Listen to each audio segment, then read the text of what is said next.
అంటే నాకు అర్థం కాదు ఏంటంటే భారతదేశంలోనే ఉన్నాం కదా, చెక్ చేయలేము అంటే ఎలక్షన్ ఆఫీసర్ అక్కడ ఎవరు ఉంటారు, ఆ బూత్ ఆఫీసర్ ఎవరో ఒకళ్ళు ఉంటారు కదా, they have every right to check. Ladies ఉంటారు, లేడీస్తో చెక్ చేయొచ్చు. ఒక కార్డన్ ఆఫ్ ఏరియా ఉంటుంది, అక్కడ చెక్ చేయాలని రూల్ ఉంది. కానీ పెద్ద గొడవ చేస్తారు. దీనికన్నా ముందు చూసారు సార్, ఐ థింక్ సిఆర్పిఎఫ్ని దింపుతారేమో. నేను బూత్లో కూర్చున్నప్పుడు, బూత్ వర్కర్గా, పార్టీ వర్కర్గా, బూత్ లెవెల్ ఏజెంట్గా కూర్చున్నప్పుడు చాలా గొడవ జరిగింది ఇట్లానే. ఒక ఛాలెంజ్ ఓట్ అని చెప్పి ఒకటి ఉంటుంది వాసుదేవన్ గారు.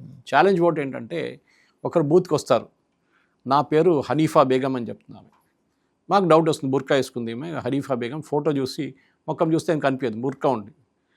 సో మీకు డౌట్ వస్తుంది, ఈ హనీఫా బేగం కాదు అని చెప్పి యూ కెన్ ఛాలెంజ్. ఆ ఛాలెంజ్ ఓటు సపరేట్ బాక్స్లో పడుతుంది. కానీ ఇప్పుడు నాకు తెలియదు ఇప్పుడున్న పరిస్థితుల్లో ఈవీఎంలో ఎట్లా జరుగుతుంది. అది ముందు ఉండే ఛాలెంజ్ ఓటు. మళ్ళీ సాయంత్రం దాకా మీకు ఏం సరైన హనీఫా బేగం తర్వాత వస్తారు 4 గంటలకు. మీరు ఓట్లు తీసుకున్నారనుకోండి, then you cannot make her vote. But you challenge vote ఉంటే దెన్ షీ కెన్ ఓట్. అంటే వేరే బాక్స్ వేస్తారు, అది ఛాలెంజ్ ఓట్. ఇప్పుడు ఉందో లేదో నాకు తెలియదు, కానీ ముందు ఈవీఎంలు ఉన్నాయి కదా. మరి ఇప్పుడు ఈవీఎంలు ఉంది, బహుశా దానికోసం ఛాలెంజ్ ఓట్ సపరేట్ కాలం ఏమైనా పెట్టారు. కానీ ప్రాబ్లం ఏంటంటే వాసుదేవన్ గారు, మీరు చూసుంటారు, మీనాక్షి నటరాజన్, రేవంత్ రెడ్డి, వాళ్ళ గౌడ్ గారు president, APCC president, Telangana president, Congress president, వీళ్ళందరూ వాళ్ళ బిఎల్ఏని తిడుతున్నారు. బిఎల్ఏలు పనిచేయలేదు, మీకు అక్కడున్న ఎమ్మెల్యేలకి నామినేటెడ్ పోస్ట్ రాదు, అది రాదు, ఇది రాదు అని చెప్పి పెద్ద గొడవ నడుస్తుంది. అది కాదు పనిచేసే పద్ధతి. మీరు proper training and motivation. For example, మా దగ్గర అల్వాల్లో, మా అపార్ట్మెంట్ దగ్గర పక్కన ఉన్న ఎక్కడ కూడా కాంగ్రెస్ వర్కర్స్ నాకు కనిపించలేదు, కాంగ్రెస్ బిఎల్ఏలు కనిపిస్తుంది. మా దగ్గర ఒక బీజేపీ వాడు వచ్చింది, ఒక బీఆర్ఎస్ వచ్చి, బీజేపీ వాడు 4 సార్లు వచ్చిపోయాడు. ఓకే, ఫోన్ తీసుకున్నాడు నా దగ్గర, ఫోన్ చేస్తూనే ఉన్నాడు, సార్ అయిపోయింది అంత మీ అపార్ట్మెంట్లో అయిపోయింది. 3 సార్లు. పక్కన మా కార్పొరేటర్ ఉన్నారు, ఆమె ఫోన్ చేస్తుంది ఒకసారి, అందరికి ఫామ్ వచ్చిందా లేదా అని కనుకోండి. That is it. Apart from that no other fellows come. అంటే అది మీరు మల్టిప్లై చేయండి ఇప్పుడు అన్ని డిస్ట్రిక్ట్స్కి, అన్ని దానికి లేదు. మీ బిఎల్ఏల్ని మీరు మోటివేట్ చేయట్లేదు. మీరు ధమ్కి ఇస్తే, ఎమ్మెల్యే ధమ్కి ఇస్తాడే, చేయకపోతే నేను ఫినిష్ చేస్తారా, నీ వెహికల్లో 1000 లీటర్ పెట్రోల్ పోపించాను నేను, 3 రోజులు తిరుగు మొత్తం అక్కడ. అది కాదు పని, ప్రొఫెషనల్గా పనిచేయాలంటే. ఇప్పుడు that opportunity is lost.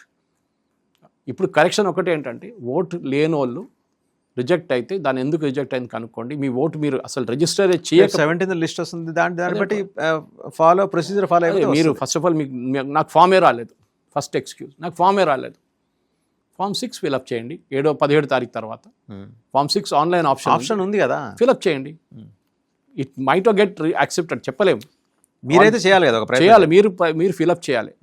Okay, ఎందుకంటే మీ పేరు మిస్ అయింది, నేను ఇక్కడ లేను, నేను ఆఫ్రికా పోయి ఉండే, వచ్చేదాకా ఇది అయిపోయింది డేటు.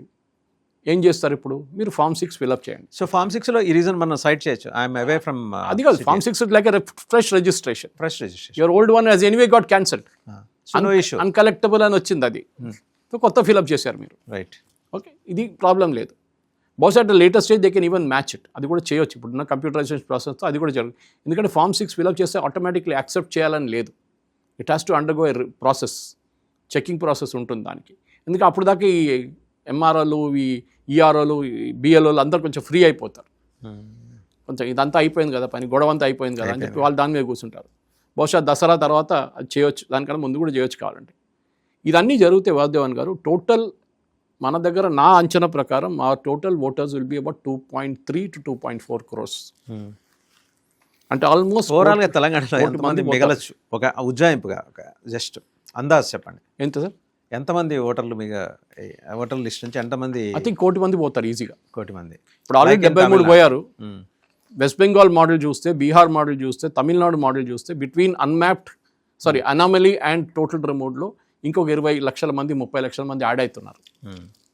ఓకే, అందరు అనామలీస్ యాక్సెప్ట్ చేయట్లేదు. As to how the segments of old city are going to be affected తెలియదు. ఇప్పుడు దాకా మనకు బ్రేకప్ లేదు వాసుదేవన్ గారు, ఓన్లీ హైదరాబాద్ అని ఇచ్చారు. ఇప్పుడు ఏపీలో చూస్తే ఇదే టైంలో ఏపీలో ఆల్రెడీ అయిపోయింది, మనది ఎక్స్టెండ్ చేశారని చెప్పి ఫైనల్ రాలేదు. ఏపీలో 4 కోట్ల మంది ఉన్నారు ఓటర్స్, టోటల్ 4.19 స్టార్ట్ అయినప్పుడు.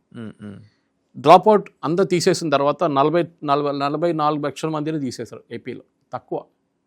అంటే they have worked really efficiently. Or మీ తెలంగాణలో ఉన్న ఓటర్ చాలా మంది ఏపీలో కూడా రిజిస్టర్ చేసుకున్నారు, ఏపీలో ఉన్న తెలంగాణలో కూడా రిజిస్టర్ చేసుకున్నారు. తెలంగాణ వాళ్ళు ఈసారి ఏపీ వాళ్ళు, తెలంగాణ ఏపీ నుంచి కూడా ఇంత అప్రూవల్ రాలేదు సార్. నేనేం చెప్తా అంటే, ఏపీ వాళ్ళు ఇక్కడ రిజిస్టర్ చేసుకున్నారు అనుకోండి, వాళ్ళు అక్కడే ప్రిఫర్ చేశారు, మేము మా ఊర్లోనే వేసుకుంటాం ఓట్లు అని చెప్పేసి. ఇప్పుడు ఫర్ ఎగ్జాంపుల్ ఇక్కడ కొన్ని స్లమ్ ఏరియాస్లో ఓట్లు తగ్గిపోయింది అంటున్నారు, కుత్బల్లాపూర్ వైపు. చూస్తే ఏంటి అక్కడ ఉన్న వాళ్ళందరూ కొల్లూరులో 2 bedroom హౌసెస్ కట్టారు, అక్కడికి వెళ్ళిపోయారు వాళ్ళు. Obviously they would not registered here, అక్కడ చేయాలండి. ఆ కొల్లూరుకి వెళ్ళారో లేదో అది కూడా తెలియదు ఇప్పుడు. అది ఒక ఇష్యూ ఉంది, అట్లాంటి కొన్ని ఇష్యూస్ ఉన్నాయి మన దగ్గర. కొల్లూరు ORR దగ్గర కొల్లూరు ఎగ్జిట్లో అక్కడ ఒక 2 bedroom చాలా కట్టారు గవర్నమెంట్, అది అక్కడికి మూవ్ అయ్యారంట. So we have to check, manually check చేయాల్సి వస్తుంది. ఏపీలో 4.1 నుంచి 3.71కి తగ్గింది. మన అప్రాక్సిమేట్ పాపులేషన్ ఉన్న స్టేట్స్ చూస్తున్నాం. జార్ఖండ్లో 2,64,00,000 మంది 2,20,00,000 అయిపోయారు, అక్కడ 43 లక్షల మందిని తీసేశారు. Odisha something similar population 2 crore ఉండే, అది 1.72 అయింది, 33 lakhs పోయారు అక్కడ. సో తెలంగాణలో మనం చూస్తే 28% దాకా ఇప్పుడు పోతుంది వాసుదేవన్ గారు. I think it will be around something around the range of 18% already పోయింది. అనామలీ ఉంది 18%, దాని తర్వాత అన్మ్యాప్డ్ ఉంది, అన్ని కలుపుకుంటే ఆల్మోస్ట్ ఒక 28% దాకా పోతుంది తెలంగాణలో. సో ఫైనల్గా ఆంధ్ర ఇస్ ఓన్లీ 10%. ఆంధ్ర 10% అన్నాడు, తెలంగాణ 28 ఎట్లా అయింది? అదే రేవంత్ రెడ్డి గారు అడుగుతున్నారు. దీని ఇంపాక్ట్, ఇమ్మీడియట్ ఇంపాక్ట్ జరగబోతుంది GHMC, Malkajgiri municipal corporation and Cyberabad municipal corporation elections మీద. చాలా ఇంట్రెస్టింగ్గా ఉంటుంది, ఎందుకంటే ఒకటి పాపులేషన్ వైజ్ ఇప్పుడు హైదరాబాద్ పాపులేషన్ తగ్గింది అనుకోండి. ఒక ఎగ్జాంపుల్ తీసుకుందాం, Hyderabad population was around something like 47 lakhs జిహెచ్ఎంసీలో. అది ఇది ప్యాటర్న్ చూసుకుంటే 47 ఉన్నది 25 లక్షలకు వచ్చేస్తుంది. అదే టైంలో మల్కాజిగిరిలో 38 లక్షల మంది ఉన్నారు, అది 30 అయింది అనుకోండి. మల్కాజిగిరి 70 సీట్లే ఇచ్చారు, 70 వార్డులే ఇచ్చారు, వేరే జిహెచ్ఎంసీకి 150 వార్డులు ఇచ్చారు. There be a challenge now. Per ward 38,000 మంది వస్తారు ఓటర్స్ అప్రాక్సిమేట్లీ. ఇప్పుడు ఏం జరుగుతుంది చెప్పండి? There be a big problem now. ఎందుకంటే ఇప్పుడు జిహెచ్ఎంసీ వాళ్ళు, సైబరాబాద్ వాళ్ళు అండ్ మల్కాజిగిరి వాళ్ళు అంటారు మాకు కూడా 150 కావాలి, లేకుంటే జిహెచ్ఎంసీ తగ్గించండి, నంబర్ ఆఫ్ వార్డ్స్ తగ్గించండి, ఎందుకంటే వాళ్ళ పాపులేషన్ తగ్గింది, సో ఓటర్స్ కూడా తగ్గింది, మీరు 150 పెట్టకూడదు, వాళ్ళకి అడ్వాంటేజ్ ఇస్తున్నారు మీరు 150 పెట్టుకొని. ఇది లీగల్ ఛాలెంజ్ రాబోతుంది చూడండి కొన్ని రోజులు. ఇది దిస్ విల్ హ్యాపెన్, ఎందుకంటే ఇమీడియట్గా అనౌన్స్ చేయలేదు ఎలక్షన్ ఇంకా. బహుశా సెన్సస్ కోసం వెయిట్ చేస్తున్నాం. అది ఇంకొకటి ఉంది, సెన్సస్తో మ్యాచ్ చేసుకోవచ్చు. ఇప్పుడు క్యాస్ట్ సెన్సస్ కూడా ఉంటాయి కదా, క్యాస్ట్ కాదు, నార్మల్ సెన్సస్ స్టార్ట్ అయింది government of India, ministry of home affairs కింద వస్తుంది. అది కూడా ఒక పెద్ద ఛాలెంజ్గా రాబోతుంది. So let us see. Anyway ఇది ఒక ఇన్ఎఫిషియన్సీ అని చెప్తున్నాను నేను. ఇది కాంగ్రెస్ ముఖ్యమంత్రి కానీ మీనాక్షి నటరాజన్ కానీ దీని కోపం వచ్చి ఇప్పుడు ఏం చేయలేము. మీరు చేయాల్సిన టైంలో చేయలేదు, మీ ఎమ్మెల్యేలకి అప్పగించేసి నామినేటెడ్ పోస్ట్ లింక్ పెట్టేశారు దానికి. వాళ్ళు ఫేక్ ఓటర్స్ని ఎక్కించలేరు, because it's impossible these days to get fake voters. ఎందుకంటే ఈజీగా ఎక్కడో పట్టుబడతారు. ఎక్కించే మాట పక్కన పెట్టండి, ఉన్న ఫేక్ ఓటర్స్ని తొలగించినా అడగలేని పరిస్థితి. కరెక్ట్, అది కూడా వస్తుంది. అది ఉంది. మీరు తీసేస్తే ఈజ్ ద కేస్, ఓవైసీ బాగా ఎఫెక్ట్ అయ్యే ప్రమాదం ఉంది. ఓవైసీ కానీ ఓవైసీకి ఏంటంటే మీరు ఈవెన్ 26 లక్షల మంది వాటి 25 లక్షల మంది ఆయనకే ఓటేస్తారు, అదొక అడ్వాంటేజ్. కానీ కుత్బుల్లాపూర్ వచ్చినప్పుడు ఆ ప్రాబ్లం వస్తుంది జిహెచ్ఎంసీలో. Qutbullapur is not old city, అది ఎందుకు ఇక్కడ పెట్టారో అర్థం కావట్లేదు ఓల్డ్ సిటీతో కలిపి. ఎందుకంటే బోరబండ అండ్ ఎర్రగడ్డలో ముస్లిం మైనారిటీ ఓట్స్ ఉంది ఎక్కువ ఉంది. నాంపల్లి సెగ్మెంట్లో ఎన్ని తీసుకొచ్చి కలపలేదు. సో ఇప్పుడు చూద్దాం. Now the interesting thing is, ఈ లిస్ట్ రానియండి బయటికి.